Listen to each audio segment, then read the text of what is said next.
Oi, oi, oi! Como vocês estão? Fazendo uma live surpresa, mais uma.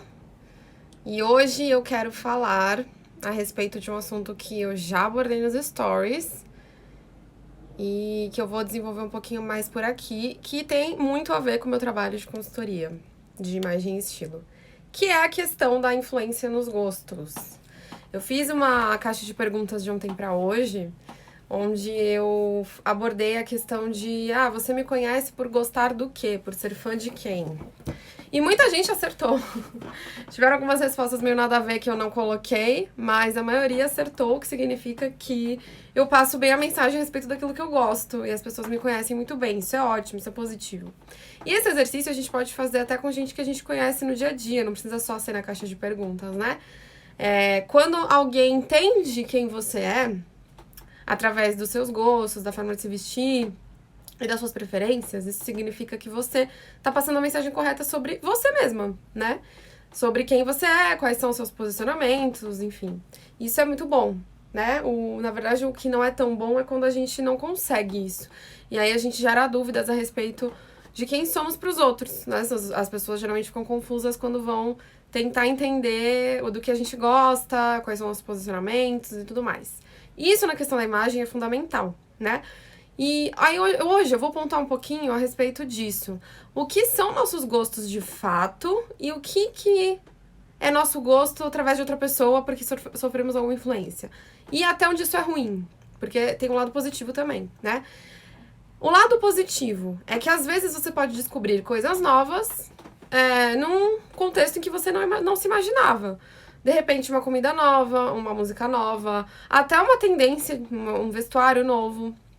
São maneiras de você se deixar influenciar pelo entorno e que às vezes dá certo, porque você tenta uma coisa nova e você acaba se reconhecendo naquilo. Então é mais uma descoberta a seu respeito, isso é bom. Quando passa a ser negativo? Quando você acaba por somente se basear em opiniões alheias, em influências alheias para montar o seu gosto pessoal. Então, um exemplo besta. Eu quero pintar meu cabelo de rosa. Eu tô com muita vontade de testar pra ver se eu me sinto bem. Eu gosto da cor, acho que vai combinar comigo, com a minha personalidade. Aí uma pessoa vira pra você e fala que é horrível, não vai ficar bom. Pinta de loiro, é bem melhor, você vai ficar bem mais bonita. Aí vem uma outra pessoa e também fala, não, pinta de ruivo. E aí vem uma outra pessoa, pinta de preto. E aí você acaba não sabendo o que fazer. Ou seja, a sua ideia inicial, que era pintar o cabelo de rosa, já foi totalmente modificada por opiniões alheias que não são as suas. E aí, quando isso acontece? Geralmente a gente se deixa levar por opiniões externas quando a gente não tem certeza do que a gente gosta, de quem a gente é. Quando a gente não se conhece tão bem e a gente acaba se vulnerabilizando pelas opiniões dos outros. E aí não é bom por quê? Porque você deixa a sua autenticidade de lado e você acaba sendo o que outras pessoas querem que você seja, não aquilo que você mesma quer. E isso se aplica para várias coisas, né? Para tom de cabelo, como eu exemplifiquei, para maquiagem, para looks, para comportamentos, para tudo na vida, né? E aí às vezes a gente se pergunta, quando eu faço essa pergunta para alguém, né, na consultoria de moda, lá de imagem e estilo 360, eu pergunto se a pessoa sabe do que ela gosta. E às vezes, na maioria das vezes a pessoa responde com a maior certeza. Sei, claro, sei sim. Tá, e do que você gosta? Eu gosto de, sei lá, de praia, eu gosto da cor branca, eu gosto de cabelo comprido, e, sei lá, gosto de pop rock. Aí ela vai montar o moodboard dela e ela coloca outras coisas ali que ela não mencionou antes, porque o moodboard você tem um tempo pra montar, né, no trabalho que eu faço. E aí ela coloca lá coisas que ela nem havia mencionado. Quando ela para pra pensar e quando ela começa a coletar imagens, que é a montagem do moodboard, na verdade, é essa, né? Você coletar imagens que, de alguma forma, fazem referências à sua personalidade, ela se depara com coisas que ela mesma se surpreende. Tipo, nossa, é mesmo, eu gosto tanto disso e nunca me vi usando. Nossa, eu ouço tal música, eu gostava muito de tal banda e não me lembrava de ter ouvido de novo aquela música. Nossa, aquele lugar. Tipo, a pessoa vai se reconhecendo em algumas coisas e lembrando daquilo que às vezes ela deixou de lado por fatores externos, muitas vezes influenciadas por outras pessoas ou pelo meio em que trabalha, enfim. A rotina, os convívios, né, os fatores externos de forma geral, fizeram com que ela esquecesse um pouco do que ela é e do que ela gosta. Então o moodboard recupera esse autoconhecimento, é muito legal. E aí, nesse contexto, a pessoa se vê percebendo quanto ela se deixou influenciar por fatores externos. Por exemplo, eu sempre gostei tanto de tênis com vestido e as minhas amigas sempre acharam feio, então eu nunca usei. Eu sempre ouvi rock metaleiro e aí o meu marido, a minha esposa, nunca gostou, então eu deixei de ouvir por causa dela, passei a ouvir sertanejo. Sei lá, tá? Pontos bobos, assim, só pra vocês entenderem o sentido da coisa. A gente esquece do que a gente gosta, de quem a gente é, a gente deixa a nossa essência um pouco de lado em razão de outras pessoas, de outros contextos, e muitas vezes a gente faz isso pra ter aceitação, pra agradar o outro, pra agradar aquele meio que a gente vive, sem perceber. Isso é tudo muito inconsciente que eu tô falando, tá? Parece muito bobo, parece coisa de escola, de maternal, mas não, isso acontece no meio adulto. E como acontece? A gente se deixa de lado e a gente faz isso em razão, muitas vezes, de ser aceito. E aí uma questão muito importante é, por que eu preciso ser aceito pelo outro se eu não estou me aceitando primeiro? Por que eu estou me deixando de lado aquilo que eu gosto, que me representa, aquilo que eu sou, por causa do outro? Né? Qual a razão disso acontecer? Por que eu tô fazendo isso? É legal se questionar, porque muitas vezes é pra ter essa aceitação, só que não tem sentido você ter a aceitação do outro se isso não é bom pra você. Se eu tô sendo uma versão que não sou eu, só pra agradar outra pessoa, eu tô me sabotando. E eu não tô sendo fiel a mim mesma. Eu não estou sendo autêntica. Então, essa questão da influência de gostos e de comportamento é muito importante pra isso. Pra se questionar a respeito disso. E aí, eu quero aproveitar esse gancho desse assunto pra entrar num outro tema que tem a ver, é meio que correlato, e tem a ver com o meu trabalho em relação ao cliente. Aliás, eu vou até aproveitar para deixar uma dica em relação a outras maneiras aí de trabalhar, em outros segmentos também, porque eu acho muito relevante. Você trabalha de uma maneira para ajudar o seu cliente, ou você trabalha para usar o seu cliente de vitrine para o seu trabalho, não necessariamente sendo algo bom para ele? Já parou para pensar nisso? Porque eu penso nisso o tempo inteiro quando eu lido com a imagem das outras pessoas. Eu não quero trabalhar para usar o cliente de estampa de vitrine. O resultado que ele vai ter já vai ser isso. Mas a minha prioridade como consultora de imagem e estilo é ajudar aquela pessoa. Eu quero ajudar ela a se redescobrir, a se identificar com o que ela tá usando, a se sentir mais empoderada, com mais autenticidade para fazer escolhas, para usar o que gosta, para deixar de usar o que não gosta também, porque não, muitas vezes tem o contrário também, né? A pessoa usa uma coisa que odeia por causa do trabalho, por exemplo. E aí ela tá tão acostumada com aquilo que ela nem se vê usando outra coisa. Então tem uma série de questões aí que envolvem essa autenticidade, esse autoconhecimento, e eu priorizo muito essa satisfação do meu cliente. Então, por exemplo, eu vou supor, tá? Fazer uma suposição boba, um exemplo bobo. Eu suponho que minha cliente ficaria muito bem usando o estilo feminino. Acho que combinaria muito com ela. Mas ela não gosta, ela gosta do estilo criativo. E aí eu fico insistindo pra ela usar o estilo feminino porque eu acho que vai ser bom pra ela. Não é assim que funciona, tá? Primeira coisa, o cliente tem que estar apto sim a ouvir sugestões, ele tem que estar com a mente aberta, mas ao mesmo tempo eu tenho que respeitar os limites dele e eu tenho que entender do que ele gosta e do que ele não gosta. Porque se eu imponho alguma coisa só porque eu acho que vai ser bom pra ele, mas ele não quer aquilo, já não é uma autenticidade. E eu tô exercendo a minha influência sobre ele, e não é sobre isso, né? Qualquer trabalho de autoconhecimento, com imagem, com estilo, demanda que a pessoa se sinta satisfeita e à vontade em aderir a determinado estilo, a usar determinada peça, fazer determinada mudança no cabelo ou não fazer. Então tem que partir de mim a sugestão, mas tem que partir do cliente aceitar.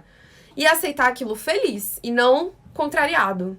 Porque às vezes eu vejo isso em muitos programas de TV, inclusive, que lidam com essa questão de moda e estilo. A pessoa vai lá, joga tudo do guarda-roupa dela fora e ela impõe que ela use determinada coisa sem avaliar se aquilo condiz com a personalidade daquela pessoa, entendeu? Porque a gente tem que fazer um balanço do que é bom pro visual dela e do que ela gosta. A pior coisa do mundo é você ter imposto a você alguma roupa, algum estilo de vida, qualquer coisa que te obrigue, não é bom, não é saudável. Então, no meu trabalho, eu priorizo muito isso. Eu usei esse tema da influência de gostos justamente para linkar com essa questão que eu trabalho, que tem a ver com fazer a pessoa caminhar com as próprias pernas por entender os próprios gostos. Por saber do que ela gosta, por descobrir essa autenticidade, por exercitar essa autenticidade no dia a dia dela. Então isso é muito importante. Então muitas pessoas têm medo de fazer a consultoria de imagem e estilo porque elas acham que eu vou impor a elas coisas que elas não querem usar, que elas não querem fazer com a imagem. E não é nada disso, né? A consultoria de imagem e estilo, ela vai te dar uma mãozinha, te mostrar um mapa da mina e falar, olha, esse é o caminho pra você se entender melhor com o seu guarda-roupa, esse é o caminho pra você se entender melhor com a sua imagem.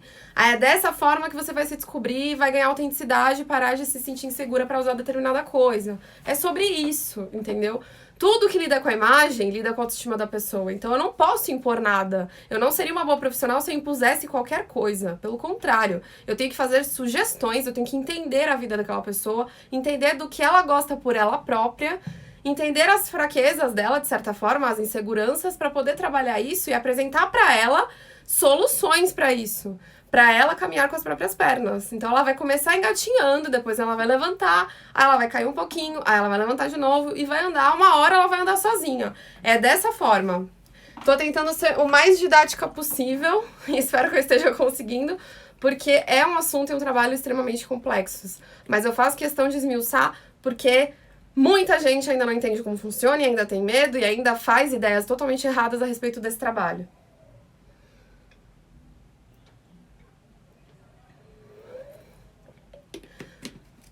Então, a questão do gosto genuíno é isso, né? Por que eu bato na tecla do mood board?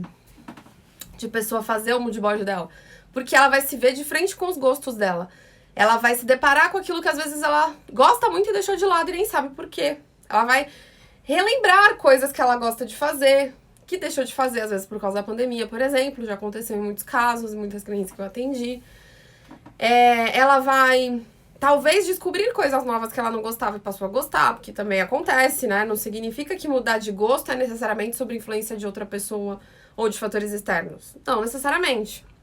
Às vezes você realmente mudou de gosto, mudou de vida, e é bom, é positivo, desde que seja vindo de você, genuíno, né? Como eu já mudei meu gosto em determinados fatores, já voltei atrás em algumas opiniões, que eu mudei, depois desmudei.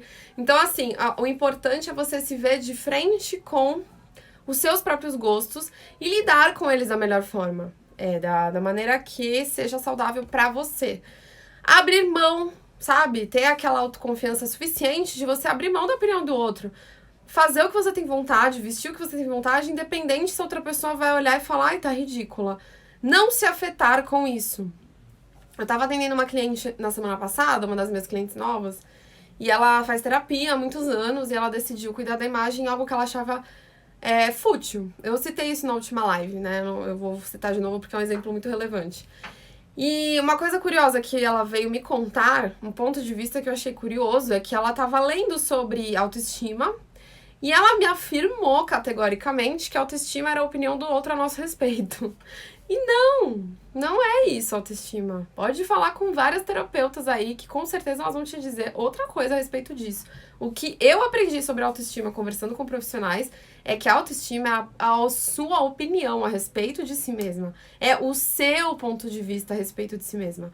Então, ela abrindo um leque, né, de situações onde você pode aplicar essa autoestima ou essa baixa estima, está o seu senso de capacidade em relação a alguma coisa, a sua opinião em relação à sua própria trajetória, se você tem orgulho, se você tem vergonha, ou se você diminui suas conquistas, os seus medos, as suas inseguranças, o seu senso de superação. Geralmente, quando todas essas questões estão negativadas dentro de você, a sua autoestima com certeza está mais abalada, baixa, né? E aí é que a gente também se torna vulnerável aos gostos externos, aquela influência externa que eu mencionei no começo da live.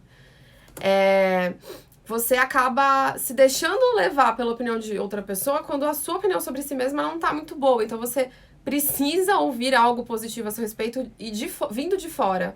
E quando isso não acontece, é muito pior, porque aí você acaba tendo aquela confirmação errada, totalmente errada, ao seu próprio respeito. Carlos, se você não tá gostando do assunto, você não precisa nem estar aqui na live, é só você sair. Aliás, não sei nem por que você tá aqui. Ficar mandando carinha de olhar pra cima como se estivesse entediado do assunto, querido, a porta da casa tá aí aberta pra você se mandar. Beijinhos. Então, enfim, como eu ia dizendo, quando você tá com a autoestima baixa, você se torna muito vulnerável a opiniões de fora, porque você precisa da aprovação de outro, já que você não se aprova. Então, por isso que a autoaprovação é tão importante. Você mesma ter a sua opinião sobre você. E aí, novamente, eu toco naquele assunto que é importante lembrar. Vão ter dias que a gente vai estar com opinião ruim a nosso respeito, claro. É como todo relacionamento, inclusive conosco mesmas. Vão ter dias que nossa opinião sobre a gente, em determinados aspectos, vão estar ruins, vão estar negativas. Mas quando você tem o autoconhecimento trabalhado, essa questão de gostos autênticos, quando você tem mais certeza do que você é e aonde você quer ir, isso se torna mais fácil de lidar. Então você vai entender talvez o porquê, bem provavelmente você vai aprender a entender o porquê da sua opinião estar ruim naquele dia. E no outro dia, quando estiver positiva, vai ser muito melhor, que você vai saber aproveitar isso melhor. E aí, volto a dizer também, a autoestima não está ligada somente à aparência, ao que você acha sobre o seu aspecto físico. Ela tá ligada a tudo, ao que você acha sobre o seu emocional, sobre o seu mental, sobre as suas escolhas, sobre os relacionamentos que você tem, sobre o seu trabalho. É tudo relacionado a você mesma, mas é a sua opinião e não a opinião externa. Entenderam? É isso, basicamente. Então, essa relação do gosto genuíno é muito legal e dá pra ser trabalhada através do mood board, que é uma técnica que eu uso no dossiê de estilo, que voltou em promoção agora com o mês de agosto. É uma forma muito didática de você se ver de frente com aquilo que você gosta e de você, às vezes, entender do que você não gosta, porque, às vezes, é o que eu falei, quando é um gosto influenciado, algo que veio de fora, você entende que é uma coisa que você pratica no dia a dia, ou um tipo de música, por exemplo, que você ouve no dia a dia por causa de outra pessoa ou por causa de outro contexto, mas que aquilo nem é algo seu. Não é aquilo que você gosta de fato, não é aquela opção de música que você vai escolher quando estiver sozinha. Essa diferenciação é muito importante. E é muito sutil, porque, como eu disse, a primeira resposta que vem à cabeça quando eu faço esse tipo de pergunta, você sabe do que você gosta? Tem certeza? A pessoa sempre responde, tenho, claro que eu sei do que eu gosto, tenho certeza. Mas na prática e na montagem de mood board, nem sempre é assim. E aí ela se depara com essas respostas na prática, porque aí ela mesma se depara com as mensagens que ela escolhe, com as imagens que ela escolhe, com tudo que ela escolhe visual que representa ela, e ela vai olhar e falar, ué, engraçado, eu não coloquei tal coisa. Ah, que estranho, eu uso tal roupa, mas no mood board eu nem coloquei como referência de look, por exemplo. Ah, eu gosto de tal cor, eu uso aquela cor todo dia, mas no mood board eu não coloquei aquela cor, eu coloquei outra. Aí é que tá o seu gosto genuíno. Geralmente no mood board a gente consegue entender isso bem melhor. E é um trabalho muito legal, né? Eu faço live mesmo explicando, gosto de ser didática porque eu acho que eu tenho que bater na tecla de como funciona o trabalho de consultoria de imagem e estilo de forma bem objetiva pra quebrar essa fama aí de coisa impossível, de imposição, de ditadura, de imagem. Não tem nada disso. É como se fosse uma terapia 360 com um foco na sua imagem, no seu externo. Tá bom? Essa foi a live surpresa de hoje. Eu sempre vou fazer lives semanais surpresas, não vou dizer o dia nem a hora, mas sempre vai ter uma por semana. Então, quem gosta do conteúdo, quem quiser bater um papo e falar comigo, fiquem ligados no meu Instagram aí, que eu apareço de novo qualquer hora. Esse vídeo em especial vai estar salvo, eu vou publicar no meu YouTube e também vou publicar por aqui no GTV. Vou deixar salvo e posto aí mais pra frente. E aí, sugestões de tema também podem me mandar no direct, a gente vai se falando, tá bom? Oi, Elaine! Chegou no finalzinho, caramba! Mas vai dar pra assistir o vídeo, que eu vou deixar salvo esse, que tem uns assuntos aí bem legais que eu pontuei. Beijo, gente! Um ótimo domingo, ótima semana pra todo mundo. Nos vemos em breve. Tchau, tchau!